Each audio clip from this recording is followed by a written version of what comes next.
अस्सलामु अलैकुम वरहमतुल्लाह। अल्हम्दुलिल्लाहि रब्बिल आलमीन वस्सलातु वालेकुम अस्सलाम रहमतुल्लाह। रब्बि इश्रह ली सदरी वयस्सिर ली अमरी वहलुल उक़दतम मिन लिसानी यफ़क़हू क़ौली। आज मुस्लिम इनहेरिटेंस की पहली क्लास है, पहला लेक्चर है और ये हमारा 12th बैच है।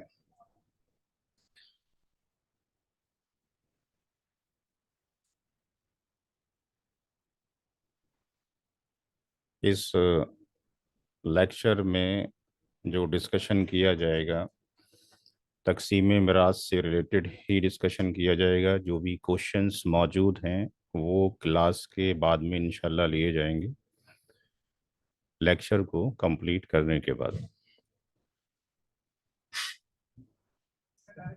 वालेकुम सलाम वरहमतुल्लाह।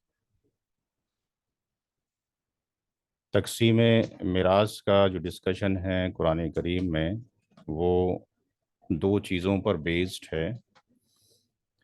एक रूल्स ऑफ इनहेरिटेंस हैं जो कि प्री डिफाइंड हैं, जिसके अंदर हम कुछ भी मॉडिफिकेशन नहीं कर सकते हैं। ऑलरेडी प्री डिफाइंड रूल्स हैं कुरान और हदीस के अंदर।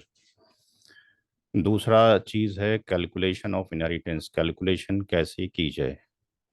हमारा जो फोकस है वो कैलकुलेशन ऑफ इनहेरिटेंस के ऊपर है, क्योंकि rules of inheritance already pre defined हैं। कुरान करीम की सूरह निसा की 3 आयत हैं जिसके अंदर जो फिक्स्ड फ्रैक्शनल शेयर्स हैं उनके बारे में डिटेल दी गई है। वो 3 आयत हैं, आयत नंबर 11 सूरह निसा की, आयत नंबर 12 और आयत नंबर 176। इन्हीं 3 आयत करीमा के अंदर सारे शेयर्स दे रखे हैं। जो शेयर्स कुरान करीम में डिफाइंड नहीं है वो हमें हदीस मुबारक से मिल जाते हैं। जैसे बेटी के साथ पोती का शेयर कितना होगा, that is not mention in Holi Quran. ये आपको हदीस मुबारक से मिलेगा, जो हम आगे डिस्कशन इंशाल्लाह करेंगे। तो कुरान करीम में 3 आयतें हैं, 11, 12 और 176, जिसके अंदर शेयर्स डिफाइन किए गए हैं, जिसमें औलाद के हैं, जिसमें वालिदैन के हैं, शौहर और बीवी के हैं, और रियल ब्रदर सिस्टर के हैं, मैटरनल ब्रदर सिस्टर के हैं, मैटरनल के हैं।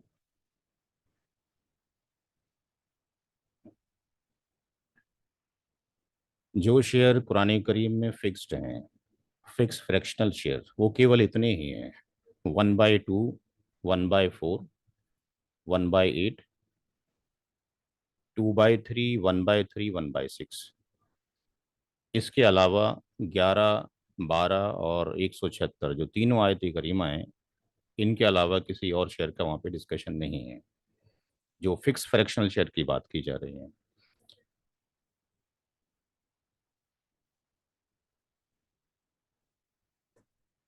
तीन तरह के इनहेरिटर्स हैं या वारिस हैं, जिसको अगर हम देखते हैं तो 3 कैटेगरी डिफाइन की गई हैं।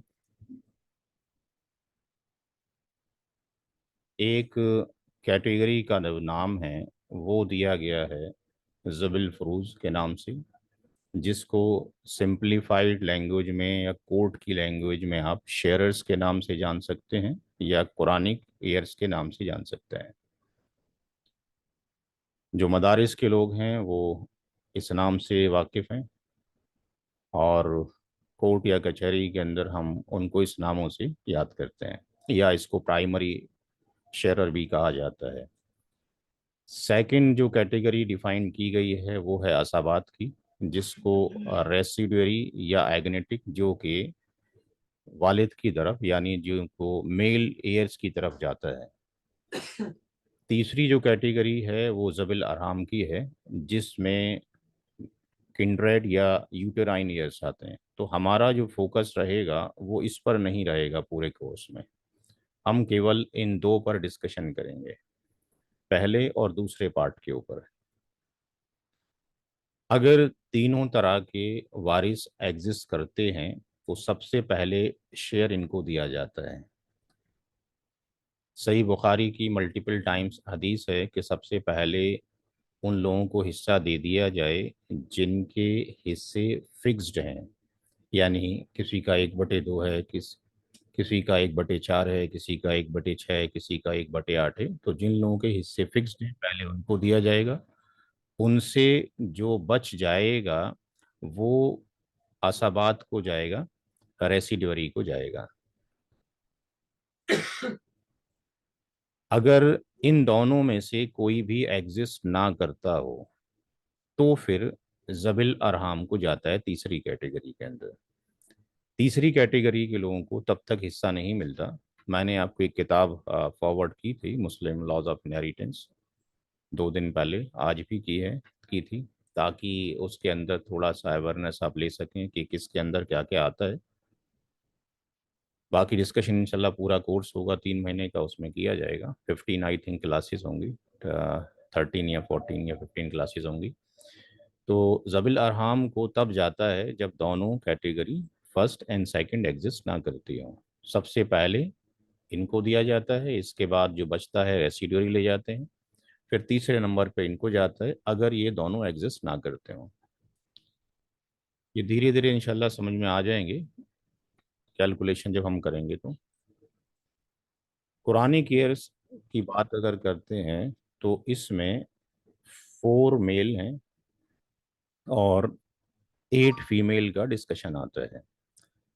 जो प्राइमरी ईयर्स हैं, जो फिक्स शेयरर हैं, फिक्स शेयरर में हस्बैंड, फादर, ग्रैंडफादर और मैटरनल ब्रदर, ये 4 लोग इसके अंदर आते हैं।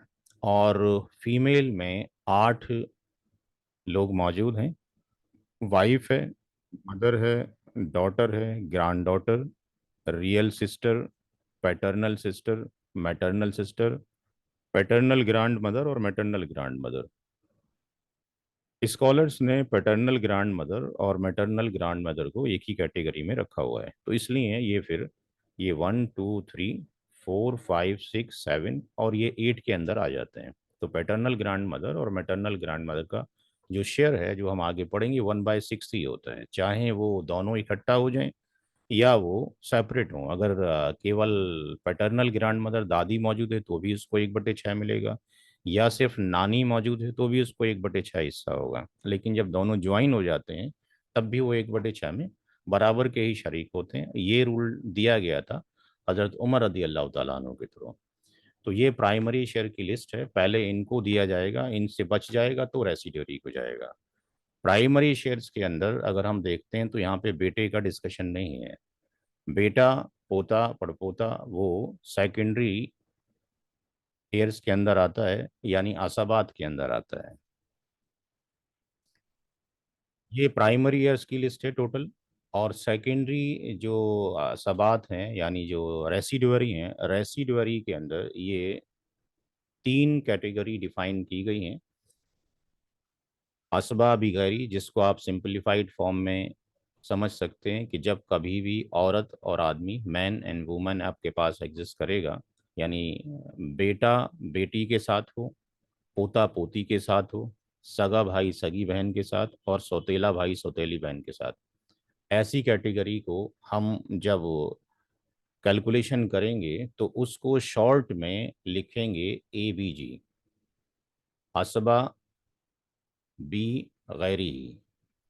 यानी जब कभी भी बेटा और बेटी, पोता और पोती, सगा भाई सगी बहन, सौतेला भाई सौतेली बहन एक साथ होंगे तो वो ABG की कैटेगरी में आएंगे। असबा मागरी ओनली, केवल विमेन है, औरतें ही औरतें हैं, यानी सगी बहन के साथ में बेटी हो या सगी बहन के साथ में पोती हो। इसी तरीके से सौतेली बहन के साथ में बेटी हो या सौतेली बहन के साथ में पोती हो। तो ये AGM इसको हम बोला करेंगे, असबा AMG, असबा मागरी, असबा मागरी, ये असबा मागरी, ये ABG, असबा बिगरी। असबा बिगरी के अंदर बेटा बेटी के साथ, पोता पोती के साथ, सगा भाई सगी बहन के साथ, सौतेला भाई सौतेली बहन के साथ। मागरी के अंदर केवल औरतें ही औरतें हैं रेसिडुअरी के अंदर। और ये कुरान करीम में इसकी कोई दलील नहीं है, ये हदीस मुबारक के अंदर है कि जब कभी ऐसा होगा कि बेटी भी मौजूद हो और सगी बहन भी मौजूद हो तो बेटी तो ZF कहलाएगी, ज़बिल फ्रूज में आती है, प्राइमरी है इसके अंदर। और जो सौतेली बहन है या सगी बहन है वो किसके अंदर आएगी, रेसिडुअरी के अंदर आएगी। तो ये असबा माँ गैरी कहलाएंगी। तीसरी जो कैटेगरी है वो असबा बी नफसी है, उसको हम ABN के नाम से लिखा करेंगे शॉर्टकट में।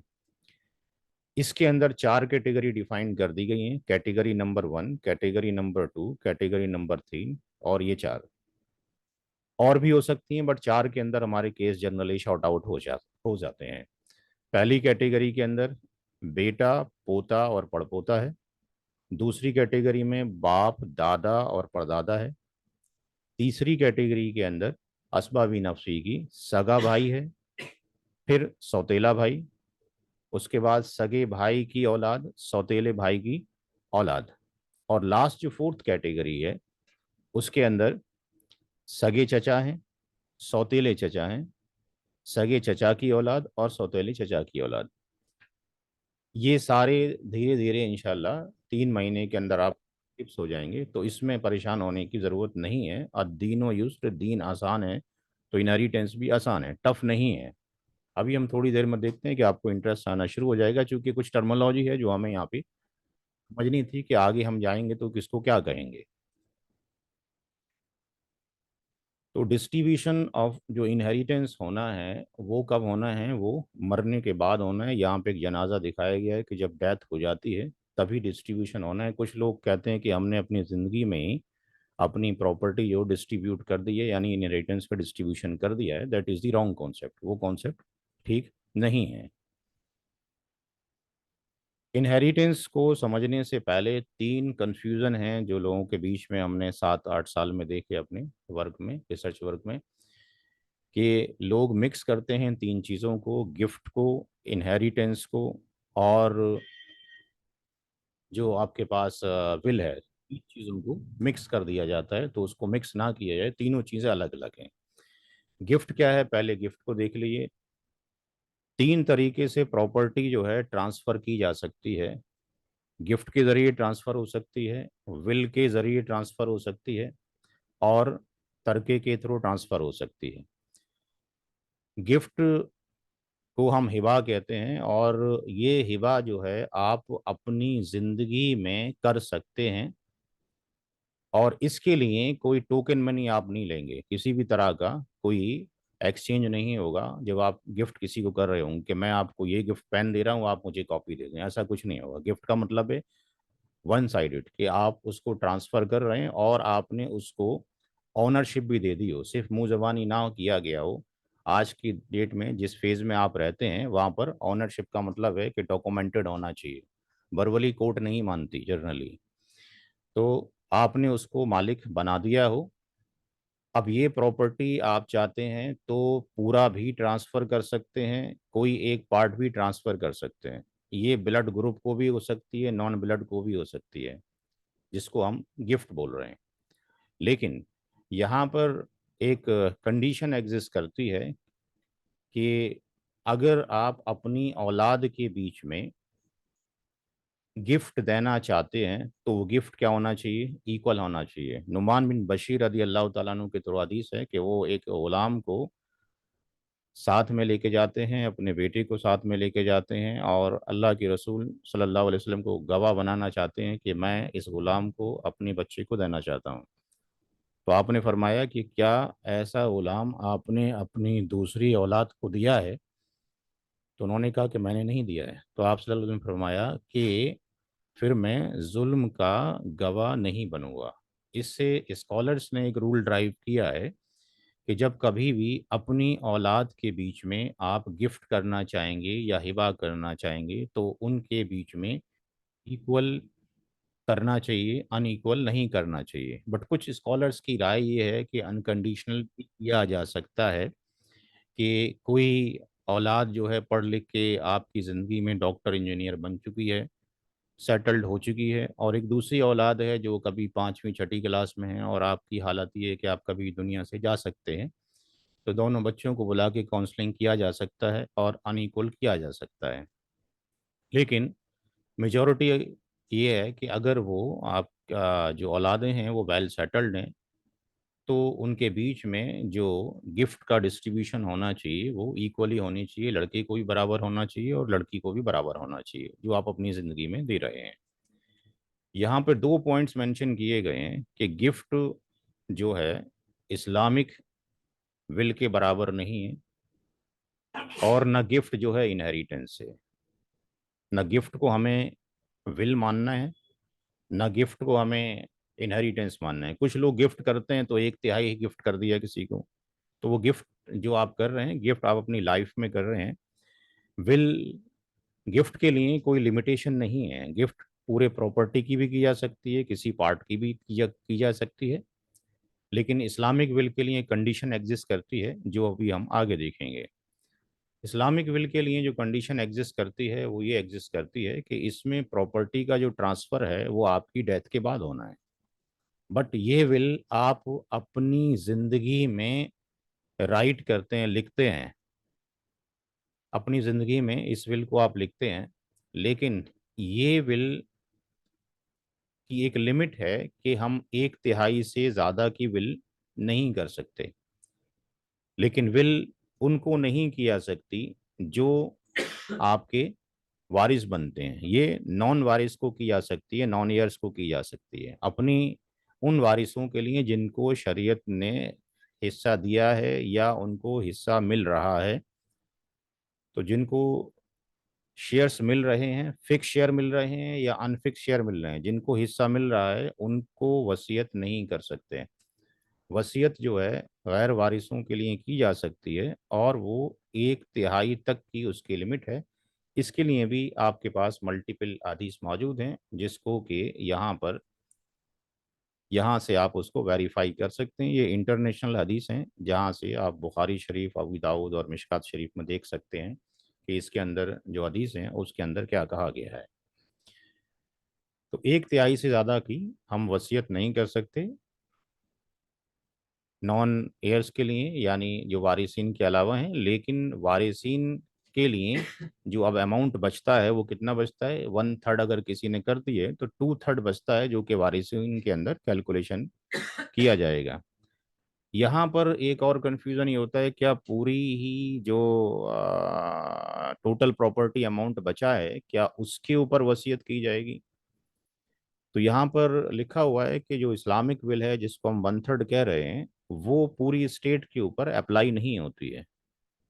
उसमें से दो चीज़ें हमें निकालनी पड़ेंगी, टेक आउट करनी पड़ेंगी। एक तो मरने वाले के ऊपर जो कफन दफन पे खर्च किया गया होगा उसका एक्सपेंस निकालना पड़ेगा। दूसरा, अगर मरने वाले के ऊपर कोई कर्ज है जो उसने उधार ले रखा है, या यहाँ पर एक पॉइंट और याद रखना है कि अगर किसी शख्स ने अपनी बीवी का महर नहीं दिया है तो महर भी एक कर्ज है। तो जो भी आपके पास कर्ज है किसी शख्स के ऊपर, तो दोनों इनको माइनस करना पड़ेगा। इनको माइनस, एक्सपेंस को माइनस करने के बाद जो अमाउंट बचेगा उसके ऊपर विल अप्लाई किया जाएगा। विल को एक फार्मूले से हम देख सकते हैं।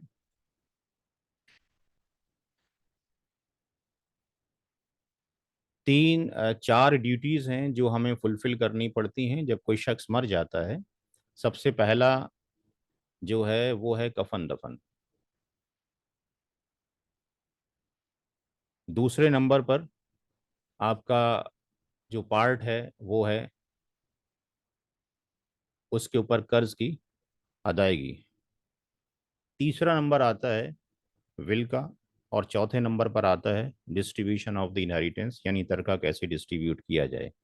तो विल का अमाउंट कैसे निकाला जाए पहले हम ये देखते हैं। यहाँ पर कोई शख्स मरा है, किसी की डेथ हुई है, उसकी टोटल प्रॉपर्टी अमाउंट को थोड़ी देर के लिए एज्यूम कर लेते हैं कि फॉर एग्जांपल उसका जो टोटल अमाउंट है वो 1 लाख रुपीज है, 1 लाख रुपए है। उसके कफन दफन के ऊपर जो खर्च किया गया या जो हुआ वो लेट से 10,000 है। उसके ऊपर जो कर्ज है फॉर एग्जाम्पल वो 30,000 है। उसने एक विल लिखी थी अपनी मौत से पहले कि मेरी प्रॉपर्टी से मेरे मरने के बाद 25,000 की विल कर दी जाए। तो सबसे पहले हम ये देखेंगे क्या ये जो अमाउंट उसने दिया है, क्या ये अमाउंट वैलिड है कि नहीं। क्या ये उस कैटेगरी के अंदर आ रहा है कि मैक्सिमम विल 1/3 होगी। अगर ये 1/3 या 1/3 से कम है तब तो ये वैल्यू ठीक है। अदरवाइज शरीयत के लॉ के अकॉर्डिंग इस वैल्यू को हमें रिड्यूस करना होगा। तो इसको यहाँ पर कैलकुलेट करने के लिए विल का एक फार्मूला है जो हर एक के लिए एप्लीकेबल है, जितने भी लोग क्लास ले रहे हैं इंक्लूडिंग मी जो क्लास पढ़ा रहा है। यहाँ पर टोटल प्रॉपर्टी अमाउंट कितना है, 1 लाख रुपए है। 1 लाख में से कफन दफन जो किया गया वो 10,000 रुपये या वॉट एवर जो भी था, हमारे क्वेश्चन में 10,000 रुपये हमने लिया है। कर्ज उसके ऊपर 30,000 रुपये है। इन दोनों को यहां से 1 लाख में से माइनस करना है।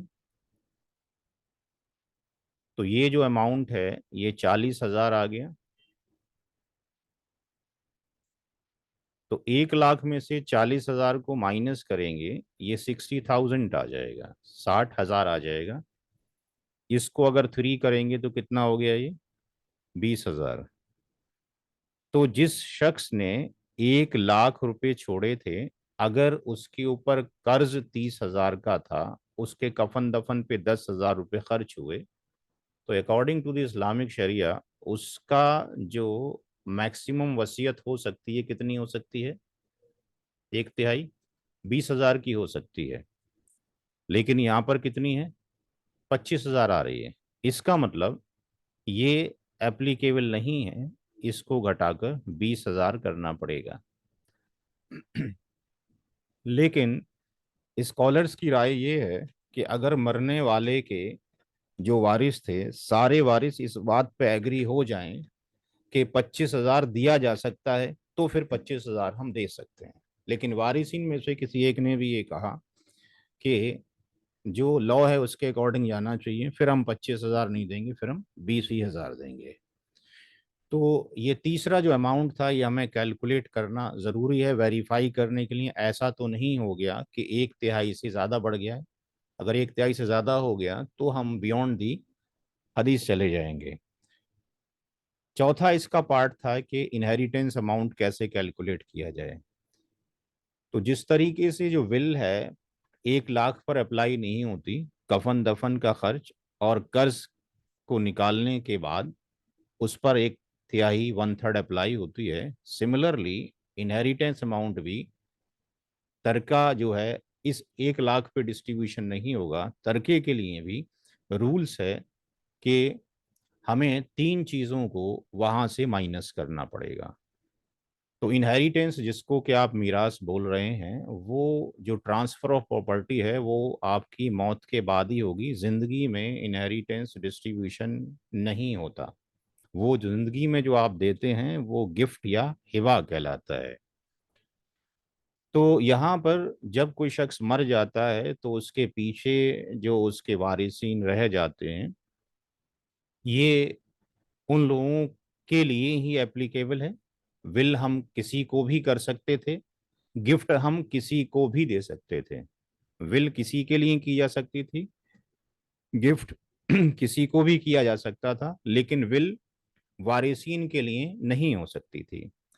इनहेरिटेंस सिर्फ किसका हक है, जो कि उसके वारिसीन है, जो कि पीछे 3 तरह के वारिसीन का डिस्कशन किया गया कि जबिल फ्रूज हैं, आसाबाद हैं और जबिल अरहाम हैं। तो यहाँ पर जब डिस्ट्रीब्यूशन ऑफ इनहेरिटेंस होगा तो डिस्ट्रीब्यूशन ऑफ इनहेरिटेंस के लिए 3 चीज़ों को माइनस करना पड़ेगा। कफन दफन के अमाउंट को माइनस करना पड़ेगा, कर्ज के अमाउंट को माइनस करना पड़ेगा, और जो इस्लामिक विल थी यानी जो मैक्सिमम 1/3 हो सकती थी या उससे कम जो भी उसने की है, इन तीनों के अमाउंट को निकालने के बाद ही बचे हुए अमाउंट को उसके वारिसीन में डिस्ट्रीब्यूट किया जाएगा। तो इसको इस फार्मूले में रखा जा सकता है और वहां से इसको हम निकाल सकते हैं। मरने वाले ने जो 1 लाख रुपए छोड़े थे, उस 1 लाख रुपए में से आपने 10 के यानी 10,000 रुपये, प्लस 30 के यानी 30,000 रुपये, प्लस विल यानी 20 के 20,000 रुपये, इन सब को इसमें से माइनस कर दीजिए। तो यहां से 1 लाख में से इसको अगर माइनस करते हैं तो ये वैल्यू 50 और 10 60 हजार आ जाती है। 60 हजार को 1 लाख से घटाएंगे तो 40 हजार का अमाउंट आता है। ये कैलकुलेशन हर उस शख्स के लिए है जिसकी मौत होनी है। ये फार्मूला चेंज नहीं होना है, ना विल का फार्मूला ना इनहेरिटेंस का।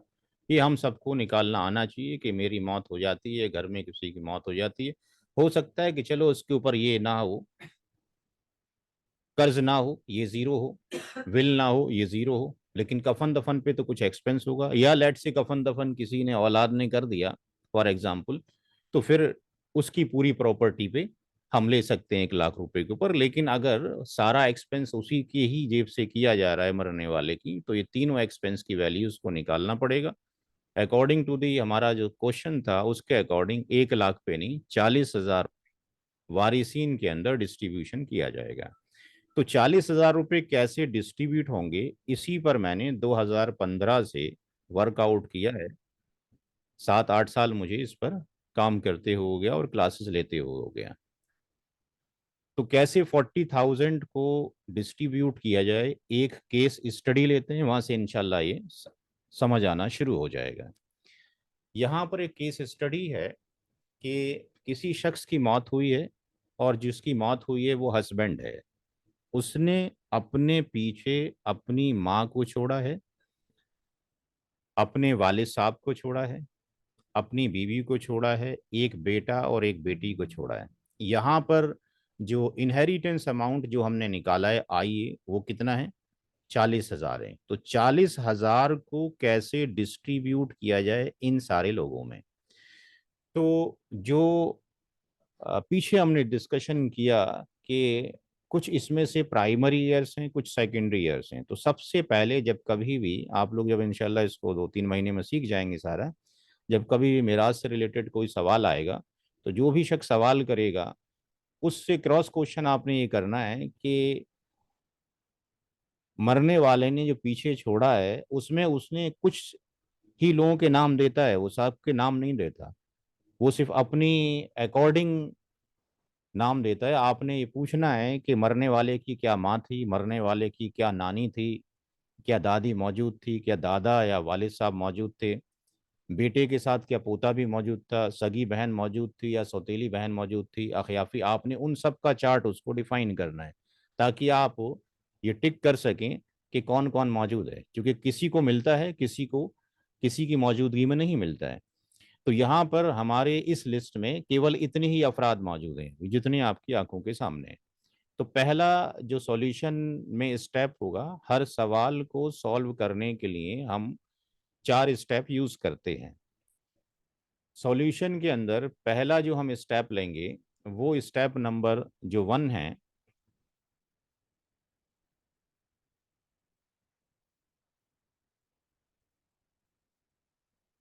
स्टेप नंबर 1 में हमने लिखना है कितने वारिसीन हैं और वो किस कैटेगरी में आते हैं और उनका हिस्सा कितना होता है। List of inheritors and there shares. कितने वारिसीन हैं, चूंकि मरने वाले ने जितने वारिसीनों के नाम लिए होंगे वो सारे वारिस नहीं बन रहे होंगे, उसमें से कुछ कैंसिल हो रहे होंगे। तो जो वारिस बन रहे हैं उन वारिसों में कौन कौन वारिस है, तो यहाँ पर मदर, फादर,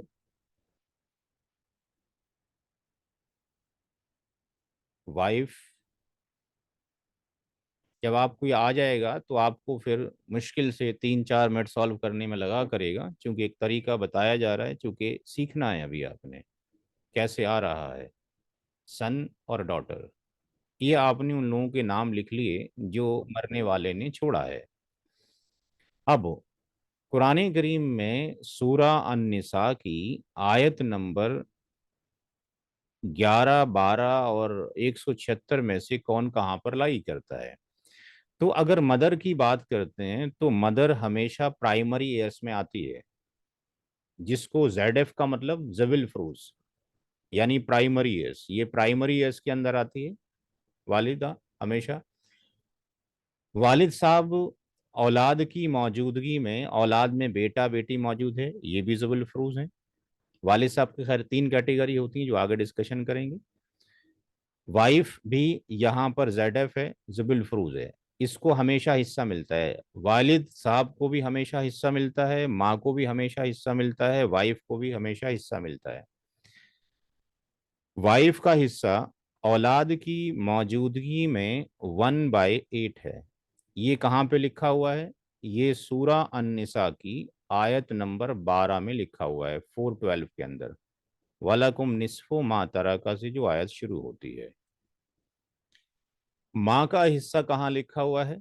माँ का हिस्सा 1/6 है औलाद की मौजूदगी में। ये 4:11 आयत नंबर 11 में यूसिकुमुल्लाहु फी औलादिकुम लिज़्ज़करि मिस्लु हज़्ज़िल उन्सयैन के अंदर लिखा हुआ है। आगे जब जाएंगे तो इसी तरीके से वालिद साहब का हिस्सा भी 1/6 है, इसका डिस्कशन भी 4:11 के अंदर मौजूद है। बेटा और बेटी, अगर बेटी अकेली होती है तो वो जबुल फरूज में आती है, और बेटी अगर अकेली होती है तो उसका हिस्सा, हमारी इस क्लास के अंदर कुछ नदवी लोग भी हैं, कासमी लोग भी हैं, कुछ मौलाना हजरात भी हैं। तो बेटी जब अकेली होती है तो वो जबुल फरूज है, प्राइमरी ईयर से उसका आधा हिस्सा होता है। अगर दो या दो से ज्यादा बेटियां हो जाएं तो 2/3 में बराबर की शरीक होती हैं। लेकिन जब कभी भी बेटा और बेटी एक साथ मिल जाते हैं तो वो रेसिडुअरी में चले जाते हैं, असबा बी गैरी के अंदर चले जाते हैं। बेटा उसको खींच कर पुल करके सेकेंडरी में ले जाता है। तो असबा बी गैरी के अंदर, रेसिडुअरी के अंदर इनको जो मिलता है वो कब मिलता है? जब बच जाता है, और बचेगा बेटा बेटी को हमेशा हिस्सा मिलेगा। लेकिन पहले जिन लोगों के हिस्से फिक्स्ड हैं, 1/6 फिक्स्ड है, 1/6 वालिद साहब का फिक्स्ड है, वाइफ का 1/8 फिक्स्ड है। बेटा बेटी जब एक साथ हो तो फिक्स नहीं है। जो बचेगा उसमें उसको 2:1 का रेशियो मिलेगा। 2 हिस्से बेटे को जाएंगे रेसिड्यू में, और एक हिस्सा बेटी को जाएगा। तो ये जो मेंशन है ये भी 4:11 के अंदर ही मौजूद है, जहां से आयत करीमा 11 शुरू होती है, युसिकुमुल्लाहु फी औलादिकुम लिज़्ज़करि मिस्लु हज़्ज़िल उन्सयैन। तो ये पहली स्टेप नंबर पूरी हो गई। स्टेप नंबर 2 की तरफ चलेंगे। स्टेप नंबर 2 में सबसे पहले उन लोगों को हिस्सा देंगे जिनके हिस्से फिक्स्ड हैं, सही बुखारी के according. Total share of ZF, total share of ZF यानी जो प्राइमरी ईयर्स हैं या जो जबिल फ्रूज हैं उनके कुल हिस्से। अब यहाँ पे पूरा नाम नहीं लिखेंगे, शॉर्ट में नाम लिख लेंगे। माँ को M बोल देंगे, मदर। फादर को F लिख दिया जाएगा, वाइफ को W लिख दिया जाएगा। वाइफ, मदर और तीनों का लिखने के बाद मदर का हिस्सा 1/6, वालिद साहब का भी 1/6, और वाइफ का 1/8। इसका एल्शियम कितना आएगा, कोई बताएगा आप लोगों में से? 1/6, 1/6, 48। 48, और कोई बताएगा? 24, 24। 24, मिनिमम 24 आ सकता है। तो यहाँ पे 24 ये आ गया। यहाँ पर कितना आ जाएगा? 6 से 24 को कट कर देंगे, 4 आ जाएगा।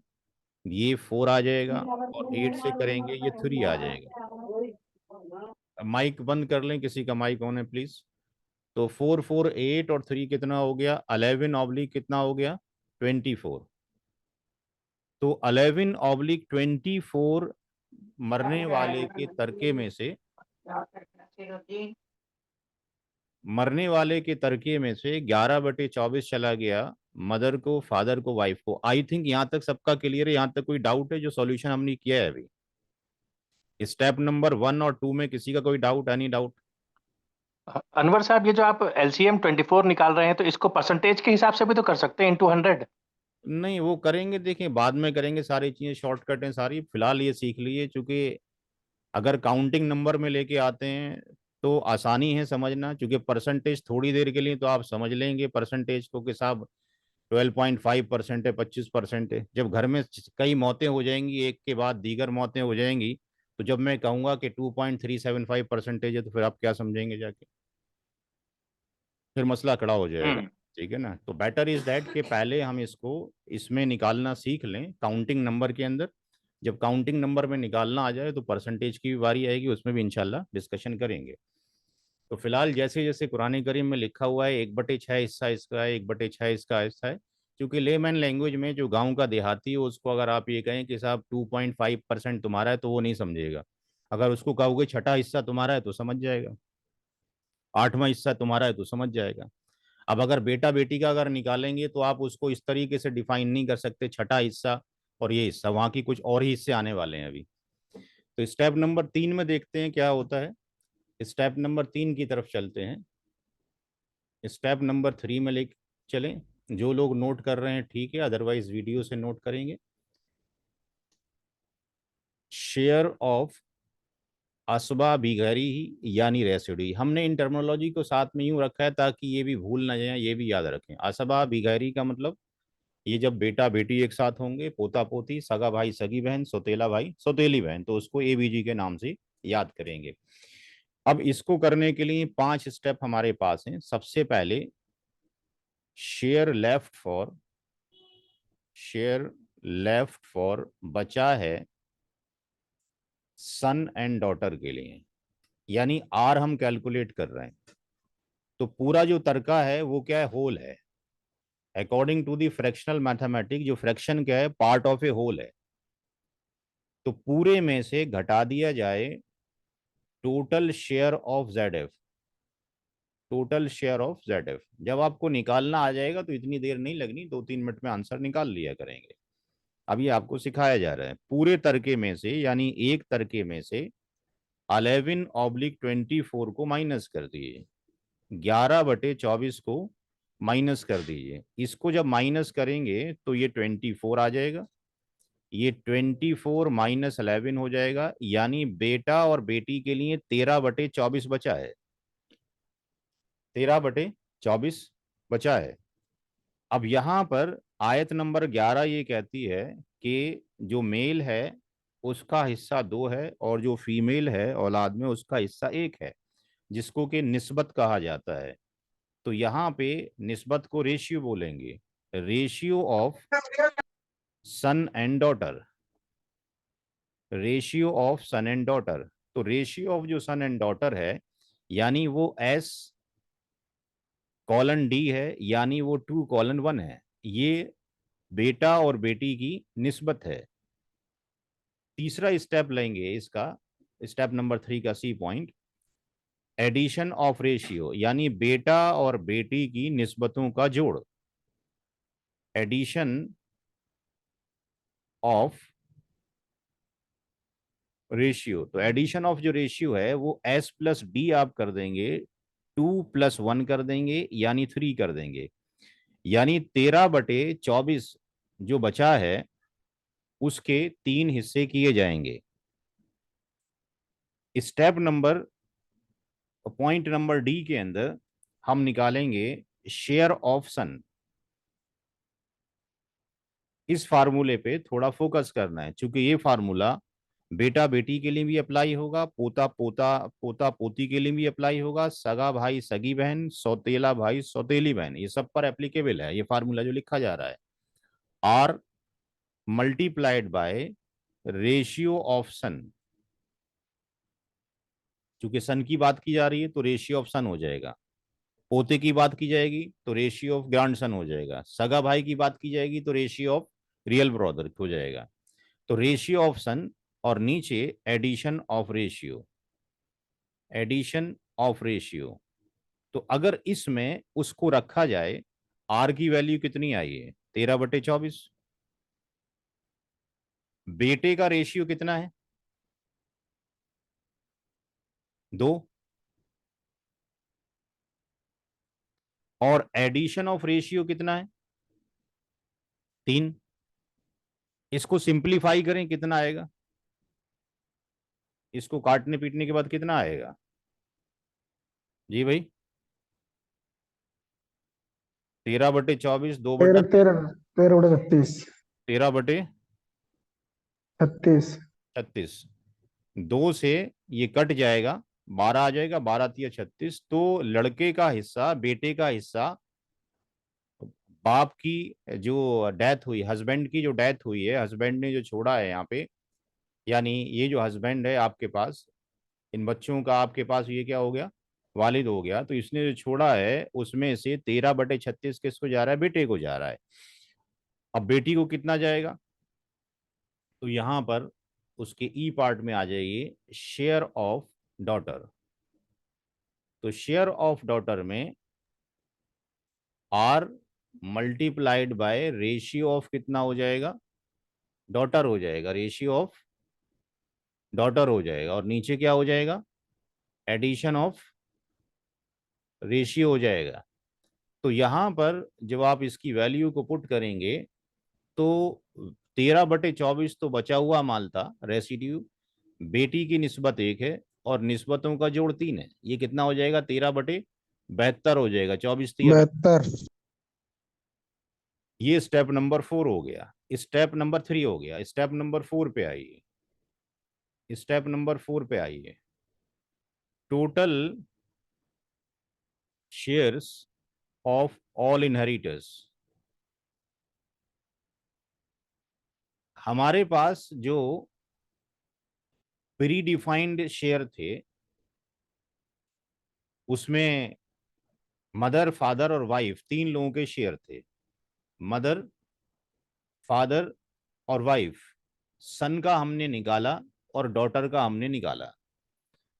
मदर का हिस्सा 1/6, वालिद साहब का हिस्सा 1/6, बीवी का हिस्सा 1/8 औलाद की मौजूदगी में। बेटे का हिस्सा भी आप लोगों ने बताया कि 13 बटे कितना होगा?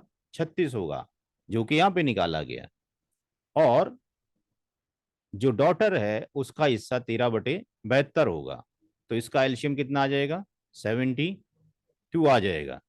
अब यहां से 6 से इसको डिवाइड करेंगे 72 को, तो 12×6 = 72, ये 12 आ जाएगा, ये 12 आ जाएगा। 8 से डिवाइड करेंगे तो 8×9 = 72, 8×9 हो गया, और 36 दूनी और 72, और 2 आया आपके पास, 2 की मल्टीप्लाई 13 से हो जाएगी, 26 हो जाएगा, और यहाँ पर 13 हो जाएगा। इसको अगर आप जोड़ेंगे तो ये भी 72 आएगा और ये भी 72 आएगा। यानी पूरी प्रॉपर्टी के टोटल डिवीजन कितने होंगे? 72 होंगे। तो यहां पर जो प्रॉपर्टी है उसकी, वो डिवाइड कितने पार्ट में होगी? 72 पार्ट्स में।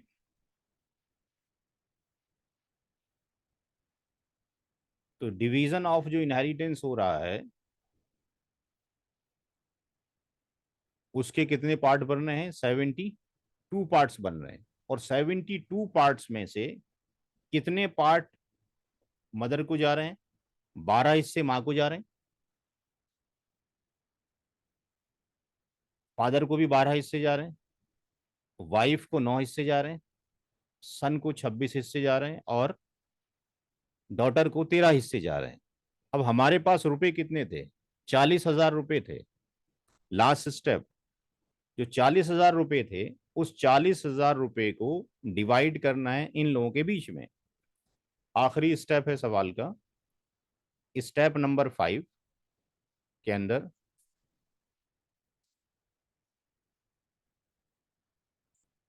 Share of inheritors in amount, पैसों में उनका कितना हिस्सा होगा। तो हमें पहले निकालना पड़ेगा 1 शेयर अमाउंट, एक हिस्से का अमाउंट कितना है। तो इनहेरिटेंस अमाउंट को टोटल डिवीजन से डिवाइड कर दें।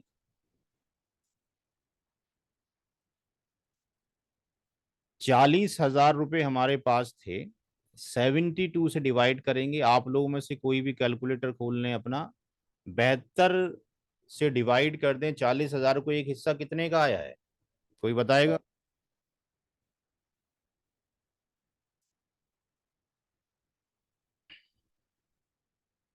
जी भाई, एक हिस्सा कितने का आया?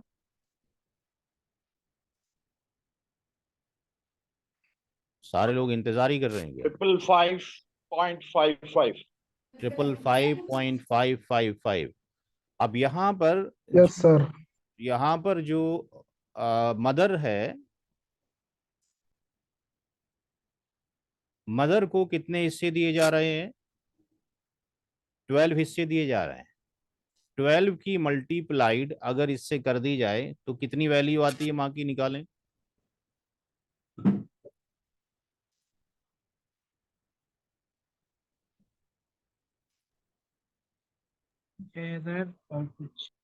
जी दोबारा बोलें। 666.6 4 times 6.6. तो ये 6-7 हो जाएगा। इसी तरीके से आपके पास ये वैल्यू भी निकल आई 6,666। वाइफ का कितना आ रहा है? वाइफ को कितने हिस्से दिए जा रहे हैं? वाइफ को दिए जा रहे हैं 9 हिस्से। वाइफ का कितना आ रहा है? 5,000। वाइफ का आ रहा है 5,000। और सन का कितना आ रहा है? सन को कितने हिस्से दिए जा रहे हैं? 26 हिस्से।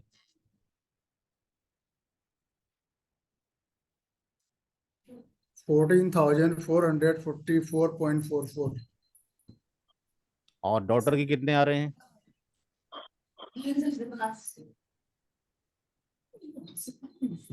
आधा हो जाएगा 722। 7,222.22। अगर आप इसको जोड़ेंगे तो ये कितना आ रहा है? ये 40,000 के आसपास आना चाहिए। कैलकुलेट करें।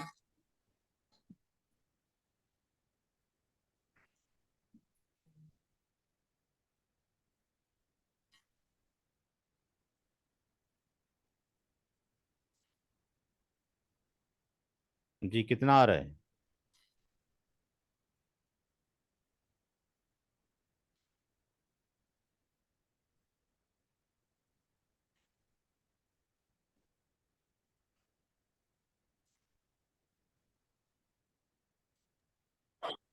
₹39,999.99. कुछ इतना वैल्यूज आ रही है, या एक आध रुपया घट जाएगा या बढ़ जाएगा। तो दैट इज द प्रोसीजर। इस तरीके से जो ये पढ़ाया गया है, इसमें वो बच्चा भी सीख सकता है जो 8वीं क्लास के अंदर है। अदरवाइज इसको शॉर्टकट से किया जा सकता है। जब आपको आ जाएगा मल्टीपल, चूंकि मैथमेटिक्स के अंदर एक रूल नहीं है, मल्टीपल रूल्स हैं किसी चीज को भी कैलकुलेट करने के लिए। हम डायरेक्टली भी इसको कैलकुलेट कर सकते थे कि उसको 40,000 को डायरेक्टली हम 1/6 से डिवाइड कर देते, माँ का हिस्सा निकल जाता। वाइफ को डिवाइड कर देते 1/8 से। यानी वाइफ का शेयर जो था वो कितना था? आपके पास 1/8 शेयर था, तो जो अमाउंट था वो कितना था? 40,000 था। 40,000 को अगर आप यहाँ से डिवाइड करते तो ये कितना आ जाता? 5,000 आ जाता। ये डायरेक्टली भी कैलकुलेशन हो सकता था, बट जब मल्टीपल डेथ आएंगी तो फिर आपके लिए बड़ा मुश्किल होगा। तो इसलिए एक तरीका बता दिया गया, ताकि चौथी, पांचवी, 8वीं क्लास से फ्रैक्शनल मैथमेटिक्स पहले ही शुरू हो जाता है आज की डेट में। 8वीं क्लास का बच्चा भी इसको सॉल्व कर सकता है, बाकी लोग भी कर सकते हैं। तो ये एक तरीका था। इसी तरीके से पूरी क्लास कंडक्ट की जाएगी। क्लासेस में क्या क्या होगा वो हम डिस्कशन करते हैं। तो ये पढ़ाने का एक तरीका बता दिया गया कि इस तरीके से क्लास होगी। एक वेबसाइट बनाई गई है जिसकी इंफॉर्मेशन आपको दे दी गई थी, लेकिन हो सकता है कुछ लोग नए हों जिनको इसके बारे में पता ना हो, तो बता दिया जाता है यहाँ पे। सबसे पहले तो क्लास के बारे में डिस्कशन कर लें कि क्लास का एक सिलेबस है जो आपको दिया जाएगा, जिसमें से समटाइम्स मैं क्वेश्चंस में लूंगा, समटाइम्स नहीं लूंगा, लेकिन आपको होमवर्क के तौर पे इसको पूरा सॉल्व करना होगा। ये हमने डिस्कशन कर लिया है। अभी यहाँ से 4 पॉइंट्स हमने डिस्कशन कर लिए हैं। और ये जो डिस्कशन था कितने तरह के इनहेरिटेंस हैं, इंशाल्लाह ये धीरे धीरे ऑटोमेटिकली खुद ही याद होते चले जाएंगे जैसे जैसे हम पढ़ते रहेंगे। ये just depends upon the practice के ऊपर डिपेंड है। इसमें टेंशन लेने की कोई जरूरत नहीं है। यहाँ पर क्वेश्चन नंबर 1 से लेकर और क्वेश्चन नंबर 120, 120 क्वेश्चन है इस सिलेबस के अंदर। ये सिलेबस भी हम आपको फॉरवर्ड कर देंगे, साइट्स पे ऑलरेडी पड़ा हुआ है। तो ये आपको टाइम टू टाइम पूरा हफ्ता आपके पास हुआ करेगा, उसमें आप हमें इन सवालों को हल करके नॉट दी ग्रुप पे मैसेज पे नहीं भेजेंगे, क्योंकि फिर वहां से कोई दूसरा बंदा उसको देख कर वो सेम आंसर लिख सकता है। ये जो सवालात हुआ करेंगे जो अगले हफ्ते से इंशाल्लाह देंगे, आज से नहीं, तो आज तो आपकी पहली क्लास थी। अगले हफ्ते में जब आपको इसमें से कुछ सवालात करा दिए जाएंगे तो आपको पैटर्न सारा समझ में आना शुरू हो जाएगा इंशाल्लाह। तो फिर अगले वाले क्वेश्चंस जो है आप होमवर्क के तौर पे इंडिविजुअली हमें पोस्ट किया करेंगे, ताकि हम उसको देखेंगे और आंसर देंगे। गलती होगी तो उसमें इस्लाह की जाएगी। इस साइट के अंदर से काफ़ी फ़ायदे लिए जा सकते हैं, और एक अल्हम्दुलिल्लाह एक यूनिक वेबसाइट है वर्ल्ड के अंदर, जिसमें इनहेरिटेंस के जो रूल्स होली कुरान में कहाँ कहाँ पर मौजूद हैं, कौन कौन सी आयत करीमा के अंदर मौजूद है, उसका इंग्लिश ट्रांसलेशन यहाँ दे दिया गया है। इसी तरीके से जो उर्दू में पढ़ सकते हैं उनके लिए उर्दू का ट्रांसलेशन यहाँ पे दे दिया गया है। इसी तरीके से हिंदी में भी उसका ट्रांसलेशन दे दिया गया है, तीनों में उसका ट्रांसलेशन दे दिया गया है। यहाँ पर जो कुछ रूल्स जो कि कुरान करीम में मौजूद नहीं हैं, वो हदीस मुबारक के अंदर मौजूद हैं। उसके अंदर भी तीनों हमने ले लिए हैं, उर्दू में, हिंदी में और इंग्लिश में। जैसे कि यहाँ पे पहली जो हदीस है इंग्लिश के अंदर, वो ये कहती है कि सबसे पहले उनके हिस्से दे दिए जाएं जिनके हिस्से फिक्स्ड हैं। ये सही बुखारी की 6732 हदीस नंबर है। और बाकी जो बचता है वो क्लोज मेल रिलेटिव को चला जाएगा। लेकिन अगर जैसे मेल के साथ में असबा बिगारी के अंदर उसकी बहन मौजूद है, या आपके पास बेटा बेटी हैं, या पोता पोती हैं, सगा भाई सगी बहन, सतीला भाई सतीली बहन, तो वो भी इसी कंटेंट्स के अंदर आपके पास आ जाते हैं। कितनी बुक्स मौजूद हैं इंग्लिश में मेरे पास, वो ये मौजूद हैं। आप लोगों के पास इसके अलावा कोई बुक अगर नजर आती है तो आप मुझे अपने मेरे व्हाट्सएप पे भेज देंगे, ताकि आपकी भेजी हुई बुक को इसके अंदर डाल दिया जाए, ताकि एक पोर्टल के अंदर सारी बुक्स अवेलेबल हो जाएं। इसी तरीके से उर्दू के अंदर भी बहुत सारी बुक्स हैं।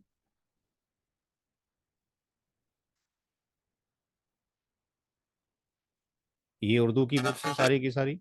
इसी तरीके से जो अरबी में पढ़ना चाहते हैं उनके लिए अरबी की बुक मौजूद है।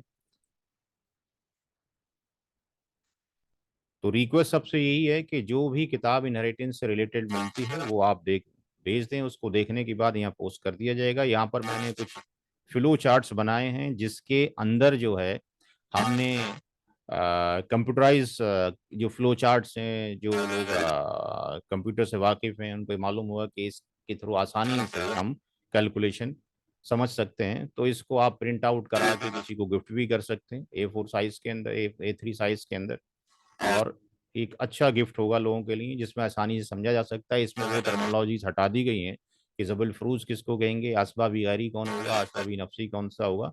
इसके अंदर केवल रखा गया है कि कितने शेयर्स हैं, कौन प्राइमरी है, कौन सेकेंडरी है, किसको कितना हिस्सा मिल रहा है, किसको बचा हुआ मिल रहा है।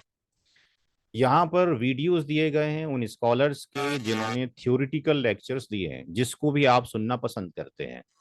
इसमें नदवी भी हैं, कासमी भी हैं, इस्लाई भी हैं, फलाई भी हैं, सारे लोग मौजूद हैं। जिसको आप सुनना पसंद करते हैं उस पर क्लिक करेंगे, उसके वीडियोस यहाँ पे आ जाएंगे, क्योंकि इस टॉपिक के अंदर कोई कॉन्फ्लिक्ट नहीं एग्जिस्ट करता। कैलकुलेशन वीडियोस दिए गए हैं, जो लोग कैलकुलेशन से पढ़ाते हैं। जैसे मैंने कैलकुलेशन किया तो मेरे वीडियोस पड़े होंगे। यहाँ पर पड़ोसी मुल्क के कैलकुलेशन वीडियोज हैं, सर उमर के हैं, खालिद साहब के मौजूद हैं, मौलाना अमीनुर रहमान उमरी मदनी जो हमारे स्कॉलर्स पैनल के अंदर भी हैं, इनके वीडियोस यहाँ पे मौजूद हैं कैलकुलेशन के। किफ़ायतुल्लाह सनाविली साहब के मौजूद हैं। तो ये कैलकुलेशन वीडियोस मौजूद हैं। मैंने इंग्लिश में उसको लिया है फ्रैक्शनल मैथमेटिक्स के अंदर, बाकी लोगों ने पुराना जो कदीम तरीका है उसके थ्रू पढ़ाया जा रहा है। ये सिलेबस डिफाइन कर दिया गया है, बैच के शेड्यूल्स हैं। ये यहाँ पर जो क्लासेस होती हैं, जो सेमिनार्स वगैरह होते हैं, उनके फोटोग्राफ्स यहाँ डाल दिए जाते हैं जहाँ जहाँ किए जाते हैं। अबाउट दी IARC में मेरी इंट्रोडक्शन यहाँ पे मौजूद है कि मैंने क्या किया हुआ है, क्या मेरी क्वालिफिकेशन है, मैंने कितनी किताबें लिखी हैं। ये सारी किताबें मेरी मौजूद हैं यहाँ पे, ये फ्री डाउनलोडेबल हैं, कर सकते हैं। एक किताब जो यहाँ पर नहीं है, मैथमेटिक्स ऑफ इनहेरिटेंस, क्योंकि इसकी पीडीएफ हमारे पास नहीं है। ये आपके पास यहाँ से कार्ड किया जा सकता है फ्लिपकार्ट से। अभी इसका लिंक काम नहीं कर रहा है। इसमें तकरीबन 204 क्वेश्चन हैं इसी तरह के जो सॉल्व किए गए हैं। और मेरे दो जो चैनल हैं, यहाँ पर आप क्लिक करेंगे, जो भी क्लास आज हमने पढ़ाई है इसको क्लास के बाद कंप्रेस करने के बाद आपका जो बैच जो शुरू है 27 अक्टूबर से, उसके नाम से यहाँ पर एक ग्रुप बना दिया जाएगा और उस ग्रुप के अंदर इसको डाल दिया जाएगा।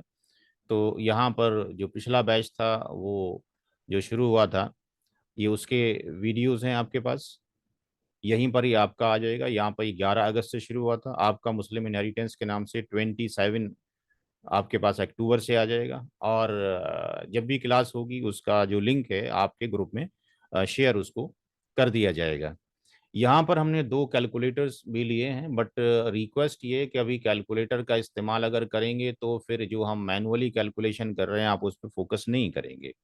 दो कैलकुलेटर्स हैं, अरबी के अंदर भी इंग्लिश के अंदर भी। ये जो अभी हमने सवाल किया है इसको अगर यहाँ से देखना चाहते हैं, विजिट ऑनलाइन कैलकुलेटर पे चले जाइए। और यहाँ जाने के बाद चूंकि कैलकुलेटर में गलती हो सकती हैं और इसमें भी गलतियाँ मौजूद हैं, यहाँ पे मरने वाले ने अपनी बीवी को छोड़ा था, एक बीवी थी, उसका एक बेटा था, उसकी एक बेटी थी, उसके वालिद साहब थे, उसकी माँ थी, इतनी हजरात मौजूद थे। इतनी वैल्यू को फीड करने के बाद यहाँ पे जाने के बाद नीचे एक बटन होगा कैलकुलेट इनहेरिटेंस, और यहाँ पे जाने के बाद आपको वो शेयर आ गए जो हमने निकाले थे। हमने भी निकाला था थोड़ी देर पहले कि ये वैल्यू निकाले थे 13/36 और 13/72, ये परसेंटेज में भी आ गया। बट प्रॉब्लम इज दैट कि इतनी वैल्यू से आया कैसे ये आपको समझ में नहीं आ रहा है सारा का सारा, ठीक है। क्योंकि अभी ये सिंगल डेथ है, जब मल्टीपल डेथ हो जाएंगी तो फिर आपके लिए मुश्किल होगी। Share of the child to be born, कोई बच्चा पैदा होने वाला होगा, हमल में माँ हो सकती है आपकी डेथ पे, आपकी कोई बहू हो सकती है, आपकी आपके पास वाइफ हो सकती है, तो फिर किस तरीके से करेंगे। तो यहाँ पर इसको जिस तरीके से कैलकुलेशन कराया गया है उसको कैलकुलेट, मेरी रिक्वेस्ट ये, पहले मैनुअली हाथ से कैलकुलेट करें फिर यहाँ से वेरीफाई करें। क्योंकि यहाँ पे आप चले जाएंगे तो फिर कोई सॉल्यूशन नहीं है, फिर तो सारा काम बना हुआ है, आप सीख कब रहे हैं, फिर आपका माइंड इस्तेमाल नहीं हो रहा है। अगर जो अरबी में लेना चाहते हैं तो अरबी में एक ऐप, यहाँ पे अरबी कैलकुलेटर के अंदर ये आपने ऐप है जिसको आपने इंस्टॉल करना होगा अपने मोबाइल फोन में, ये चीज़ वहाँ से भी आप ले सकते हैं। तो ये इंट्रोडक्शन था इसका वेबसाइट का। बाकी जो आपके पढ़ने के बाद रिव्यू आते हैं, फीडबैक्स आते हैं, वो धीरे धीरे इस पे काम अभी हुआ नहीं है, चल रहा है रिव्यू के ऊपर। तो यहाँ पे जिन लोगों ने रिमार्क्स वगैरह लिखे हैं वो रिमार्क्स यहाँ पे धीरे धीरे डाले जा रहे हैं, क्योंकि साइट पर डेली काम हो रहा है। किसी के कोई सवालात हों, कोई क्वेश्चन हो तो पूछ सकते हैं जी। मेरी तरफ से क्लास ओवर हो चुकी है 1 घंटे की। अगले हफ्ते इंशाल्लाह फिर क्लास होगी। किसी का कोई क्वेश्चन है तो पूछ सकता है। किसी को ग्रुप में शामिल ना किया गया हो तो वो अ, फरमाएं। जी सर, सलाम अलैकुम। वालेकुम सलाम। हेलो। जी वालेकुम सलाम, आवाज़ आ रही है? अच्छा हाँ सर, जैसे ये आपने एक इक्वेशन, जी बिल्कुल बिल्कुल आ रही है आपकी आवाज। हम्म। अभी आपने जो ये एक इक्वेशन लिया था 1 लाख का, जो है इनहेरिटेंस अमाउंट जो डिस्ट्रीब्यूट किया था, इसमें चूंकि ब्रदर वो सन और डॉटर थे, तो ये आगे असबाबी गैरी में अगर अकेले जो है डॉटर होती है, सन होता, तो जबील फरूज कैटेगरी में जाते, फिर उस हिसाब से उनका डिस्ट्रीब्यूशन होता ना। अगर अगर इसमें बेटा, अगर यहाँ पर बेटा ना होता आपके पास तो डॉटर जबिल फरूज बन जाती, डॉटर को आधा जाता और जो बच जाता वो लौट के। हाँ, और अगर डॉटर ना होती तो, हाँ डॉटर ना होती तो सन जबील फरूज बन जाता फिर। हाँ, कोई कोई एक सवाल पूछें पहले, उसका आंसर लें, उसके बाद लेके चलें। 3 महीने तक हमारी नहीं। क्लास है, ठीक है ना। एक एक सवाल पूछें और ओके उसका ओके, आंसर नहीं। पूछें। अगर आप हाँ, ये कहते हैं कि अगर यहाँ पर हम जाते हैं पहले वाले पन्ने के ऊपर, हम्म, क्योंकि एक दिन क्लास नहीं हो रही, 3 महीने क्लास चलेगी इंशाल्लाह। तो और मैं आपके साथ 15 घंटे में रहूंगा, लेकिन बीच में भी मैं अवेलेबल हूँ, आप मुझे अपना क्वेश्चन भेज सकते हैं। यहाँ पर अगर ये ना होता आपके पास, सन अगर ओके ना ओके। होता, तो डॉटर जो है जबिल फरूज बनती और फिर इसको जाके आधा मिलता, 1/2 मिलता। तो अगर इसको 1/2 मिलता तो इस केस में यहाँ पे मदर हो जाती, जी यहाँ जी पे फादर हो जाते, वाइफ हो जाती और यहाँ पे डॉटर हो जाती। तो ये सारे के सारे जबुल फरूज होते, माँ right. का हिस्सा 1/6 होता, फादर का 1/6, वाइफ का 1/8, बेटी का 1/2 होता। एलसीएम जो होता वो 24 होता। ये आपके पास कितना आ जाता? 4 आ जाता, ये भी 4 आ जाता, 8 तिया 24 और 12 दूनी 24, 12 और 3 16, 4 24 और ये कितना हो जाता? कितना Right. कितना हो गया? 12 3, 28 ये कितना हो जाए? 28/, 12 3 15 15 15, 15 4, ये 23 हो जाता। 23/24। 23/24 हो जाता। तो अभी भी क्या हो गया? बच गया माल। तो जो बच गया वो आर होता रेसिड्यू। तो 1 माइनस 23 जब हम 24 करते तो ये कितना आ जाता? ये 24 हो जाता। 24 माइनस 1/24। तो ये 1/24 किसको जाता?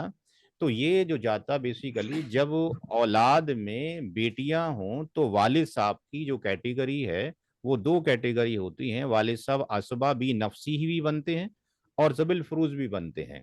वालिद साहब को 1/6 तो जाएगा ही जाएगा, लेकिन जो बचा हुआ माल है 1/24 ये भी वालिद साहब को चला जाएगा।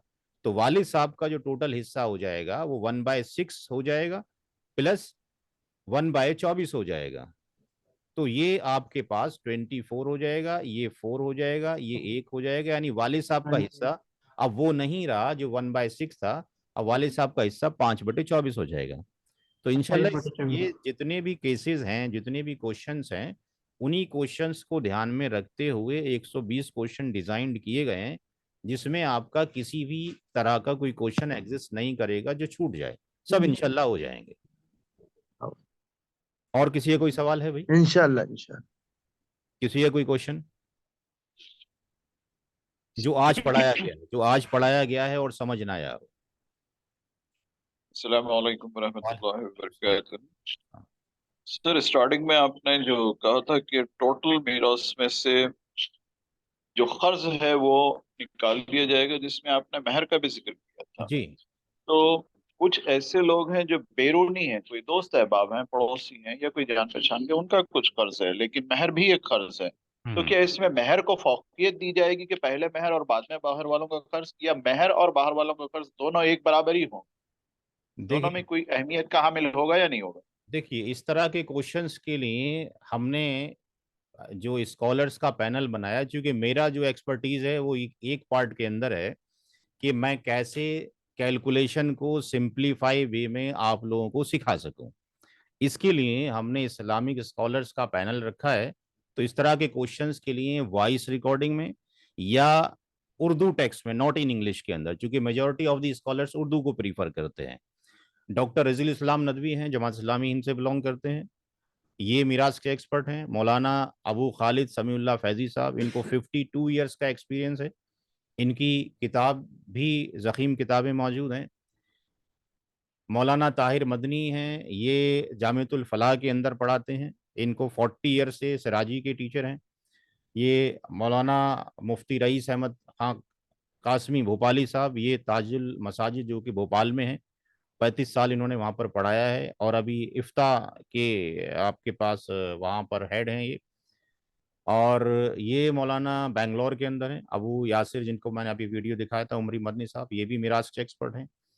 ये दिल्ली के अंदर ही हैं, मुफ्ती हिशामुद्दीन साहब। और एक हैं कम एज के जुनैद अंसारी साहब, ये गोल्ड मेडलिस्ट है मैकेनिकल से, 7-8 साल इन्होंने इस्लामिक स्टडीज़ में दिया है, मदीना मुनव्वरा में है। और ये भी इनहेरिटेंस की क्लासेस लेते हैं और मैंने भी इनकी एक इनहेरिटेंस की क्लास ली थी, एज ए इनका स्टूडेंट में बना था, ताकि हम देख सकें कि मल्टीपल तरीके से लोग पढ़ा रहे हैं तो क्या क्या डिफरेंसेस हैं। इन्होंने फ़िका हम्बली पे एक्सपर्टीज कर रखी है, बट इसके अंदर और जो आप पढ़ रहे हैं इसके अंदर माइनर से डिफरेंस हैं।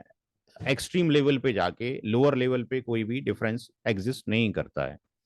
तो ये सवालात हम इन 5-6 स्कॉलर्स को भेज सकते हैं, जो भी आपके इस तरह के सवाल हैं।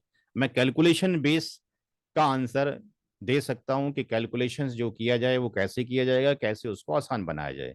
इस तरह के जो सवालात हैं उसको वॉइस रिकॉर्डिंग में, टेक्स्ट में भेज दीजिए, मैं इन स्कॉलर्स को भेज दूंगा। यहाँ से जो आंसर आएगा वो मैं आपकी तरफ पोस्ट कर दूंगा। ठीक है जी। और किसी कोई थैंक क्वेश्चन? जी, क्योंकि बिना इन लोगों की रहनुमाई की कोई काम नहीं हो सकता है। तो इंशाल्लाह क्लास को ख़त्म करते हैं और अगले हफ्ते इंशाल्लाह मुलाकात होगी। और कल इंशाल्लाह ये वीडियो जो है पोस्ट कर दी जाएगी। आज कंप्रेस होना है क्योंकि टाइम भी ज़्यादा हो गया है। अस्सलाम वालेकुम व रहमतुल्लाहि व बरकातुहू। वालेकुम अस्सलाम, बहुत बहुत शुक्रिया।